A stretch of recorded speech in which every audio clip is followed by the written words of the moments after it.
Border না পার করে নেপালে চলে গেলাম। আর কিভাবে গেলাম না গেলাম সম্পূর্ণ ভিডিওটা দেখলেই তোমরা বুঝতে পারবে। হ্যালো বন্ধুরা, তোমরা সবাই কেমন আছো? আশা করছি ভালো আছো। আর আমিও খুব ভালো আছি। আজকে ব্লগটা শুরু করছি সকাল 11টা থেকে ব্লগটা স্টার্ট করছি তোমাদের সাথে নিয়ে। ব্লগটা স্কিপ না করে সম্পূর্ণ ভিডিওটা দেখো। আশা করছি ভিডিওটা তোমাদের ভালো লাগবে।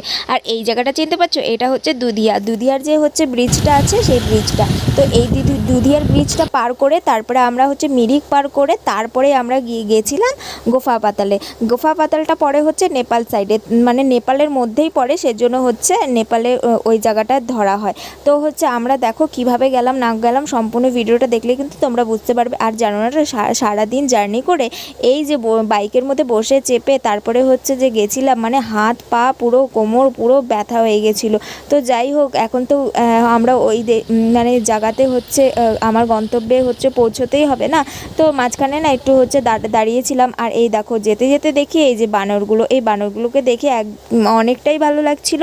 সারি সারি বসেছিল, খুবই ভালো লাগছিল। আর আমরা কিন্তু লোকেশন দেখেই তারপরে হচ্ছে গোফা পাতালে গেছিলাম, মানে হ্যাঁ গোফা পাতালে গেছিলাম। তো হচ্ছে আমি না গোফা পাতালকে গুহপাতাল বলে ফেলি মাঝে মাঝে, কিছু মনে করো না, ওরকম আমি বলে ফেলি। যাই হোক, তো এই দেখো এই যে মিরিকটা পার করে, মানে এরপরেই হচ্ছে মিরিক আসবে। তো যাই হোক, এই মিরিকটা পার করেই তারপরে আই লাভ মিরিক লেখা ছিল ওখানটায়, ওটা পার করে তারপরে যে ওই যে দেখো ছোট ছোট গাছগুলো দেখতে পাচ্ছ, এই জায়গাটায় কিন্তু আমরা যাব। এতটা উঁচুতে উঠেছিলাম, মানে কি বলবো।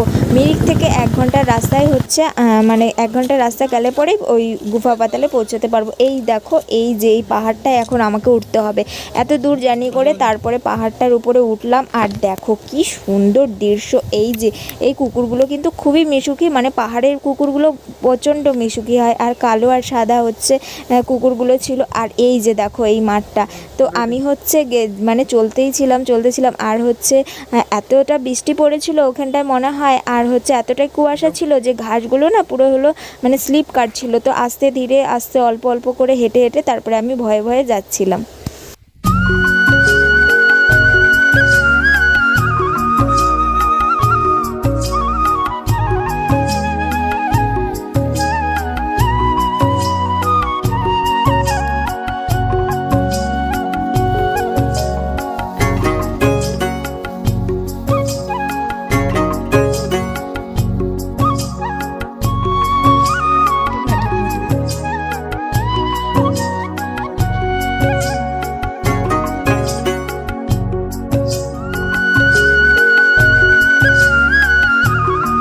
দেখতে পেলে পাহাড়টা কত সুন্দর লাগছিল। আর পাহাড়টা কিন্তু ব্যাক ক্যামেরাতে অনেক ভালো লাগছিল, মানে মনে হচ্ছিল যে আমি অন্য দেশে মানে বিদেশে চলে আসছিলাম। আর বিদেশে কিন্তু এরকম বড় মাঠ থাকে, ওরা হচ্ছে কি সুন্দর হলো ঘাসগুলো থাকে, ওগুলো হলো কি খেলে, যাই হোক অতটা নাম মনে নেই। তো এখানটায় হলো আমরা বসেছিলাম, বসে হচ্ছে মানে পাহাড়ের যে দৃশ্যগুলো ওগুলো দেখছিলাম, লোকজন দেখছিলাম, অনেকজন আসছিল, ভিড় হয়ে গেছিলো। আর একজন তো মানে পড়েই গেছিলো স্লিপ কেটে, যাই হোক ওগুলো নিয়ে একটু হাসাহাসি করলাম।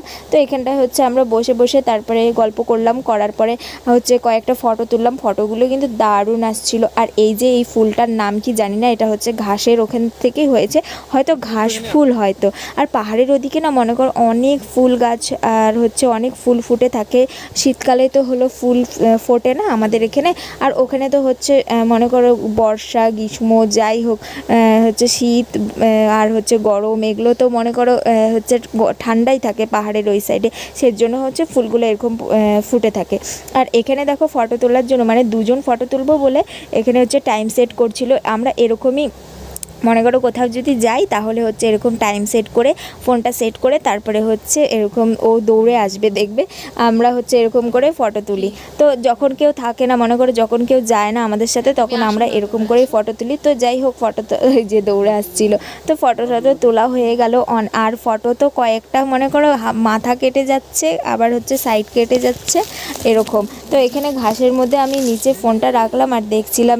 আর এখানে এত সুন্দর হাওয়া দিচ্ছিল আর কি ভালো লাগছিল, এখান থেকে উঠতে ইচ্ছে করছিল না। তারপরে তো হলো খিদে পেয়ে গেছিলো আমাদের, সেজন্য আমরা হচ্ছে একটু নিচে মানে যাচ্ছিলাম। তো নিচে যেতে যেতে তারপরে না সাইডে দেখি একটা বাগানের মতো আছে। আর এই বাগানটা হচ্ছে যেতে গেলে মনে করো এখানটা হচ্ছে টিকিট কাটতে হবে, এক একজনের 20 টাকা করে। আর ওখানটা না আই লাভ নেপাল লেখা আছে, ভালো লাগছিল। তো এখানটায় এই যে যখন মনে করো আর একটু ঠান্ডার দিন থাকে, যখন মনে করো আমাদের এই শিলিগুড়িতে ঠান্ডা পড়ে, তখন যখন হচ্ছে যদি যাই উইন্টারে তাহলে সালে কিন্তু এই গাছগুলো পুরো ফুল দিয়ে ভরা থাকে, আমি ভিডিওতে দেখেছিলাম। আর এখানে কয়েকটাই ফুলই ছিল আর খুবই সুন্দর লাগছিল বাগানটা। তো এই যে দেখো উপরে হচ্ছে দেখা যাচ্ছে আই লাভ নেপাল। তো অত উপরে উঠতে হবে, আর আমি তো মনে করো হচ্ছে আস্তে ধীরে যাচ্ছিলাম আর পুরো পা ব্যথা হয়ে গেছিলো, সেজন্য আস্তে আস্তে যাচ্ছিলাম। তার মধ্যে একটু ছোট হিল পরেছিলাম। আর হচ্ছে পাহাড়ের সাইডে কি বলো তো, বুট পরে যাওয়াটাই ভালো, কেন কি পাহাড়ের হচ্ছে উঠতে হয় আবার নিচে নামতে হয়, ঢালু রাস্তা।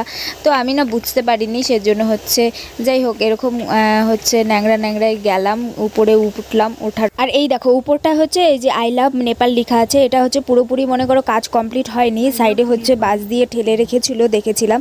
আর নিচে হচ্ছে মনে করো পাকা ঠাকা এগুলো করেনি, তো ওগুলো করার হলো বাকি আছে। এগুলো হচ্ছে মনে করো আবার যে যদি আমরা কখনো যাই তখন হচ্ছে পুরোপুরি এই কাজগুলো হয়ে যাবে। তারপরে ওখান থেকে নিচে নেমে এলাম, নিচে নেমে এসে হচ্ছে তারপরে এই যে মোমো অর্ডার করছিলাম। আর পাহাড়ের এরকম হচ্ছে মানে কুয়াশা কুয়াশা ওয়েদার, এরকম ওয়েদারের হচ্ছে গরম গরম মোমো ইজ জাস্ট অসাম। মানে কি বলবো, এই গরম গরম মোমোটা খুবই ভালো লাগছিল। আমি ভেজ মোমোই হচ্ছে খেয়েছিলাম, কেন কি শ্রাবণ মাস, সেজন্য বাড়িতে হচ্ছে এরকম ভেজই হচ্ছে হয়েছে আমাদের। সেজন্য ভাবলাম যে হচ্ছে আর বাইরে গিয়ে ওরকম হলো মনে করো ননভেজ খেয়ে লাভ নেই, বেকার। এতটা মাস হচ্ছে যখন ভেজ খেয়ে এলাম, তো হচ্ছে ওখানটায় এরকম মোমো খেলাম। তারপরে এই যে এটা হচ্ছে আলু মিমি, এটা হচ্ছে মনে করো ওয়াই আমরা অর্ডার করছিলাম। তো বললো যে আলু মিমি খাবা তোমরা, তো হচ্ছে আলু মিমি নতুন ট্রাই করলাম, নতুনত্ব জিনিস, খুবই ভালো লাগছিল। তো আলু মিমিটা কি বলো তো ওয়াই মতনই, কিন্তু হচ্ছে ভীষণ সুন্দর। আর আলুগুলো হচ্ছে কেটে কেটে দিয়ে দিয়েছিল, ভীষণ ভালো লাগছিল, নতুনত্ব। আমি হচ্ছে এই প্রথমবার এরকম আলু মিমিটা খেয়েছিলাম। আর দেখো সাইড দিয়ে ধোঁয়া উঠছিল এরকম গরম গরম। আর হচ্ছে মানে হচ্ছে মোমো, তারপরে এই যে ওয়াই আর এরকম ওয়েদার ভীষণ ভালো লাগছিল, মানে কি বলবো। আর আমার না খুব ভালো লাগে নেপালিতে ওরা যেরকম কথা বলে কি সুন্দরভাবে, আর একটু একটু বুঝতে পারি কিন্তু হচ্ছে মনে করো বলতে পারি না। আর হচ্ছে এরকম আমার খুব ভালো লাগে মানে যে শিখবো এরকম কিছু, কিন্তু ফ্রেন্ড সার্কেলের মধ্যে না এরকম কেউ নেই যে যার থেকে শিখবো। তারপরে তো আমরা হচ্ছে যাই হোক ওখান থেকে বেরিয়ে এলাম, বেরিয়ে এসে দেখি যে এরকম ওয়েদারে আর এরকম হচ্ছে মানে চারিদিকে সবুজ আর সবুজ, কি সুন্দর লাগছিল দৃশ্যটা, তোমরাই শুধু দেখো, মানে এত সুন্দর দৃশ্য, মানে কি বলবো, খুবই ভালো লাগছিল।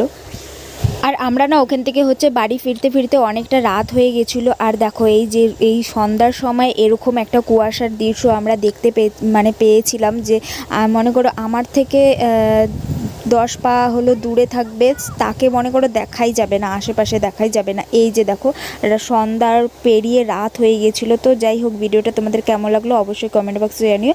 ভিডিওটা ভালো লাগলে একটা লাইক করে যেও। চলো টাটা, দেখা হচ্ছে নেক্সট কোনো ভিডিওতে। সবাই ভালো থেকো এবং